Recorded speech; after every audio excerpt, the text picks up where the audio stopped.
Welcome back to Ocarina of Time. This is part 7. It's April 7th, and it's 9:36 p.m. This part, if you hear any weird noises, one is because I had a terrible case of the hiccups when I was recording this, and so it got my hiccups on the recording. And two, I was like running my washing machine in the background. It's not so terribly loud, but like, I don't know, it's there in the recording, like if you listen closely, but now that I'm talking over it, you probably won't be able to hear it anymore.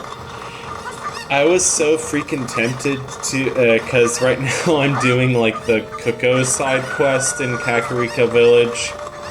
I wanted to speed this up so bad, but I didn't. Who messaged me? Oh, cool. Yeah. You're playing this on emulator. Oh my god, you're fixing the volume. Oh, now it's actually really soft. It was a good volume before. You shouldn't have changed it. You can hear my hiccups, dude. That was, I think I recorded this on Wednesday. Today's Sunday, so I recorded this 4 days ago. Wednesday I had a hangover, and it was the stupidest thing. I was at home drinking alone on Tuesday night, and I was like, oh, this is new. I don't think I've actually had a hangover before, or at least one of this size. It's not like I was drinking anything crazy. I was drinking like White Claw and watching like a 2-hour-long Big Joel video and pretty much just relaxing. And then I woke up like at 4 a.m. with a hangover. So it was pretty fun. That's probably why I have had the hiccups. I was trying so bad to control them during this episode, but I couldn't because hiccups are very hard to control once they start.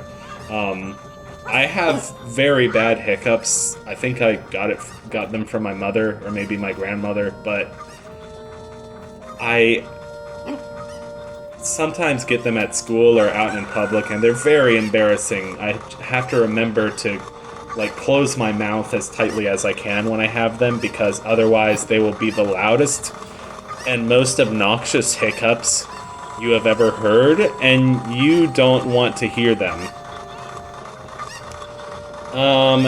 Yeah, this Cuckoo side quest is kind of obnoxious because there are a few Cuckoos that you can only get to with Cuckoos. And no, they're not cuckoos like the bird cuckoo. They are Cuckoos like Cucco, like the Zelda version of chicken. I could go for some fried chicken, know what I'm saying? Her. And then Michael Scott comes in and does Fat Albert. Yeah, it was this very interesting Big Joel video. Oh, you never get to come up here that often, like up above the windmill. It's a nice area, and I'm like really sad that they didn't put more up there. There's no easy way to get back over like that fence once you like without going up the ladder, which of course you can't hold a chicken while you're climbing up the ladder. So there are a couple fortunate things about this little side quest. One is that when, like, you go in, like, a house and then come back out, it will save your progress on the amount of chickens that you've thrown into the pen there, the little pen. God, they're so annoying. Just oh, you can't get over that fence again because you need a Cuckoo to float over it. But if you go in a house and then come back, it will save your progress on the how many chickens are in the pen, but also the chickens that you haven't collected will default to their like starting positions, like the positions that they were before you picked them up and moved them. So, like, there are 6 or 7, I think, and they each have, like, a default starting position, so the game just kind of resets them when you go in and out of a door. So, yeah, I think I was kind of wandering around, not sure what to do. And then, of course, Navi was like, I wonder what Sarian is. But this is worth it. I always found it like one of the most oddly relaxing parts of the game, and I actually look forward to doing this little side quest because I don't know what it is. Kakariko Village is just so nice and peaceful. There's just like friendly people, there's trees, there's this peaceful ass music. Kakariko Village feels like, you know, kind of like an old west town.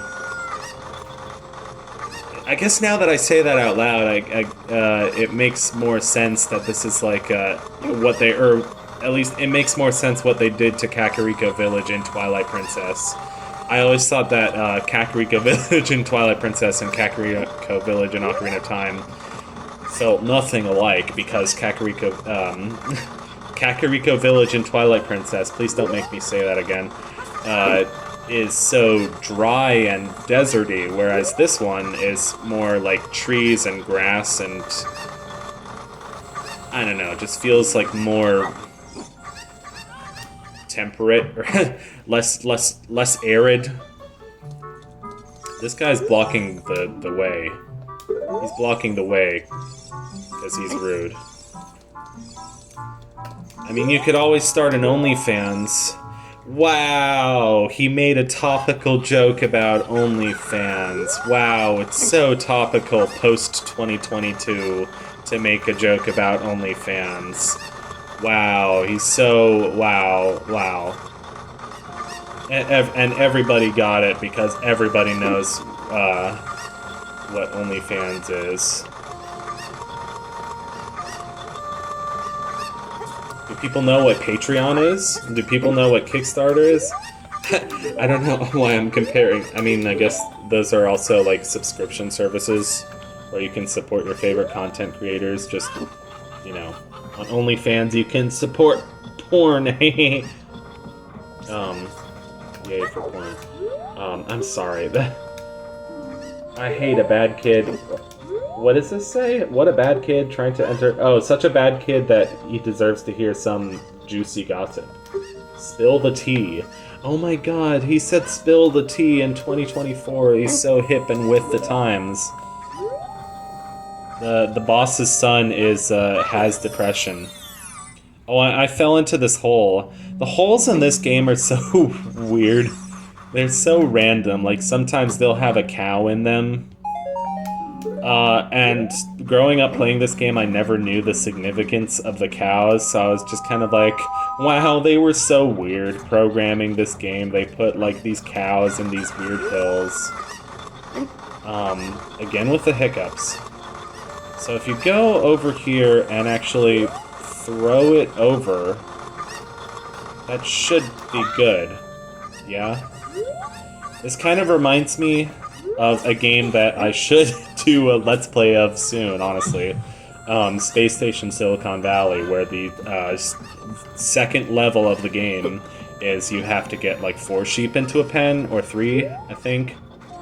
God, I love the view from the top of that hill. It's like from the top of a mountain, and you can like kind of see the whole town. Like, not a mountain, but you know, you could see the whole town. You could see the houses at the top of the town. Like, you can see the houses. The houses are all on, like, all the different levels of the town, which is kind of pretty, because it's like the elevation is... The architecture is built into the elevation. I don't know what I'm trying to say. My god, my hiccups. My hiccups are so bad. Yeah, now that it's gotten easier for me, now that I have, like, an easy way to play N64 games on my Mac and just record them, like I'm doing now, there's so many things that I want to Let's Play, because that's, like, my favorite era of games. And there's so many weird, like, random games, like Duck Dodgers starring Daffy Duck, and, like, Glover. I mean, people know Glover. Like... Enough people have done playthroughs of Glover, but, like, I've never played that game before, so I'm really excited just to play it for the first time.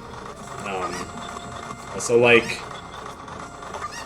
Bomberman 64, The Second Attack, Donkey Kong 64, these are, like, games that it's hard to find a physical copy of nowadays, but it's, like, they're games that I've wanted to play for a long time.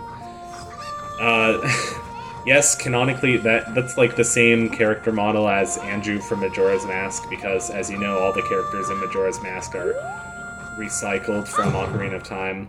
I don't know if she has a different name in this game, or if she's just the Kuko lady, but it's nice that they make her into Anju, one of the most, like, prominent characters in Majora's Mask. Not prominent if you don't do the side quest, but, like, has one of the most, like, emotional stories. Anju and Kaffei is basically the Miss Teacher Bangs a Boy episode from South Park. No, I'm kidding. It's not that at all. God, why did I talk about South Park in 2 freaking episodes in a row? This used to be the Great Impa's house, but she doesn't live here any longer. It's now open to all villagers. Village used to be a Sheikah village. Well, Chic Your Booty, which is an album by Frank Zappa. He wears like a turban on the front. Not a turban, but like Arabian like headdress. Like what all the dudes that like are the sheiks and have the Muslim faith and live in countries where they make a lot of oil and get rich off of the oil. Anyway. I love this weird camera angle. It's like pointed right up at her tits. I mean, boobs. I used to think like, oh, tits is such a degrading word. I would never, like... And now I just say it. Like, it's not that bad. Breasts, I guess you can say if you really want to. Anyway, bottles are so useful. As you know, bottles in a Zelda game are some of the most useful things you can get. And now we can go into the graveyard and do some fun things. It's not that fun. Well, it's kind of fun. I like the trees on, like, the upper level. They look kind of weird. They look like too thin to be trees. They're like little toothpick trees, but they always gave, like, an interesting look to this place. Oh, and now it's starting to rain. That's cool. Is this the first time this game has we've seen rain in this game? Pretty good looking rain for the N64. Anyway. Oh, now that the music's quiet, you can hear the washer going.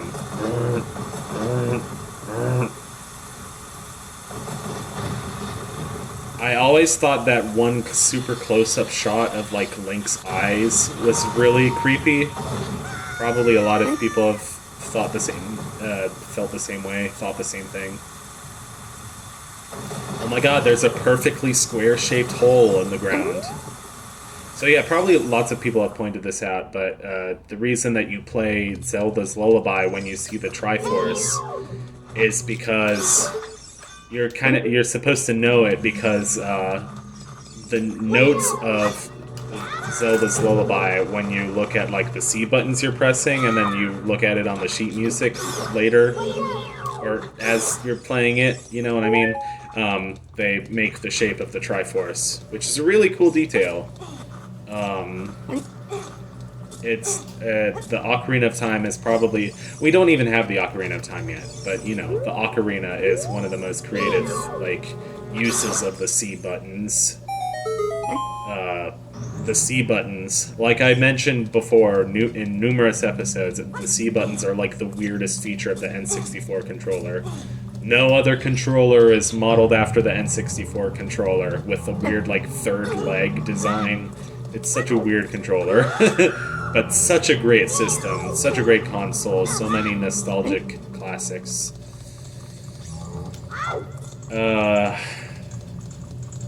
Look at all those redeads. I'm gonna have to stop and explain what a redead is. Look at all the green poison water. I'm gonna have to stop and explain what green poison water is. No, I'm kidding.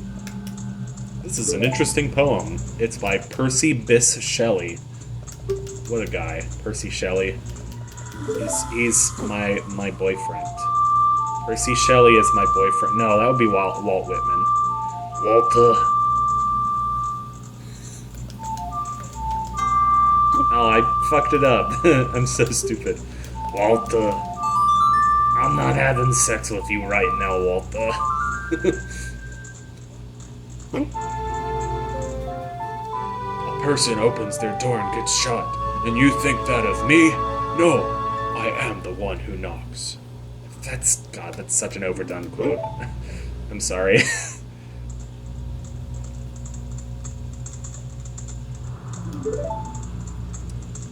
Is that Japanese? Some of it's written in Hylian, I think, but some of it, like, the stuff that's actually on the tombstone.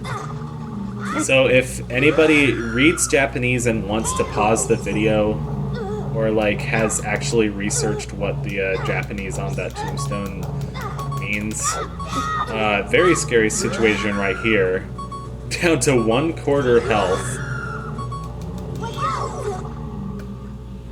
And of course, I die in the invisible water.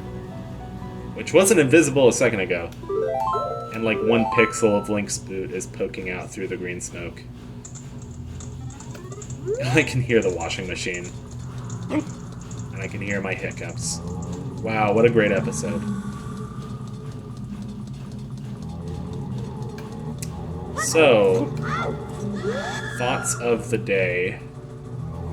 It's a Sunday. I'm just glad I made it through the day, you know? I just really want to sleep now. I know I have a lot to do this week. Oh, you can play the Sun Song and neutralize them. I really want school to be over. I'm torn between I'm going to miss Baltimore and I'm excited to move back home. Because, you know, I've kind of hated this Baltimore apartment since day one of moving here. But it's worked out for me in some ways. It hasn't in other ways, but, you know, that's a whole story.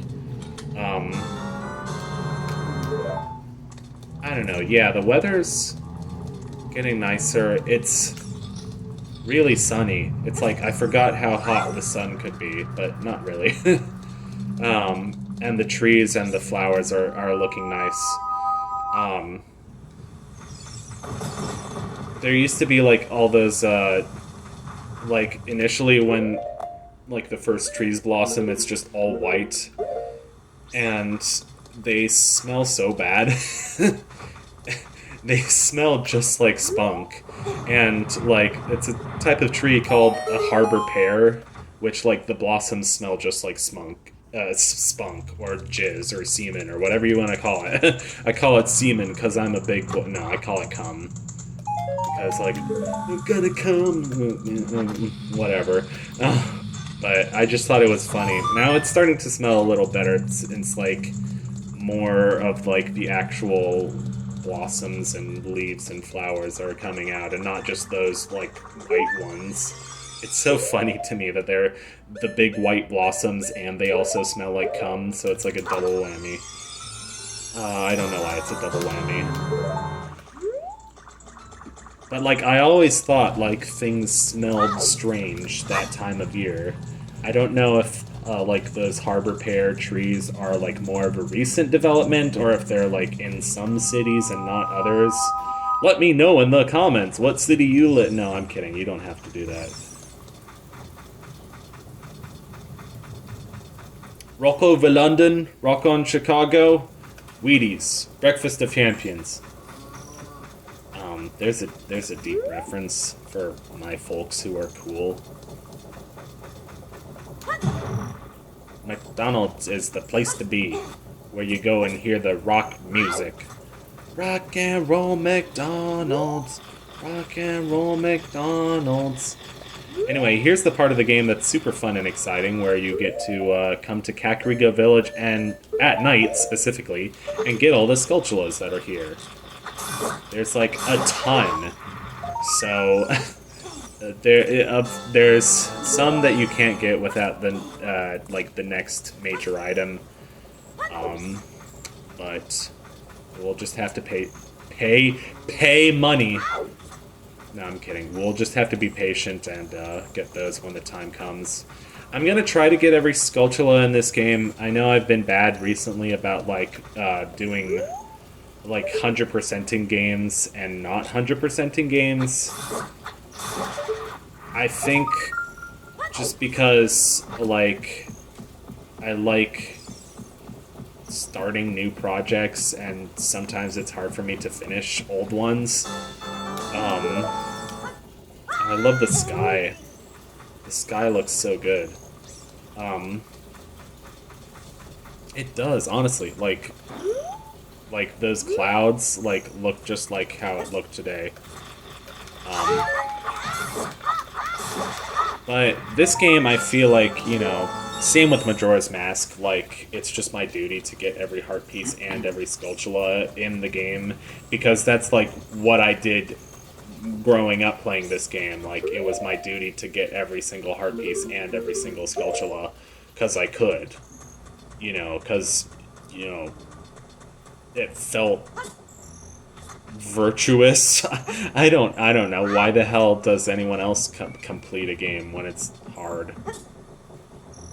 Oh, and that was when I heard that, like, mysterious whistling sound. Like, I had no idea where that came from, if it came from the game or not. And it kind of majorly spooked me out. But anyway, I don't know if y'all heard it on the recording, but I did. And I was like, oh yeah, that's what that sound was. Anyway, we're in that creepy, like, spider house where people have been cursed to turn into spiders, and let's get out of here as soon as possible. But hey, adult's wallet. I love that. Good for me. I love that for me. Anyway, see you in the next episode of Ocarina of Time.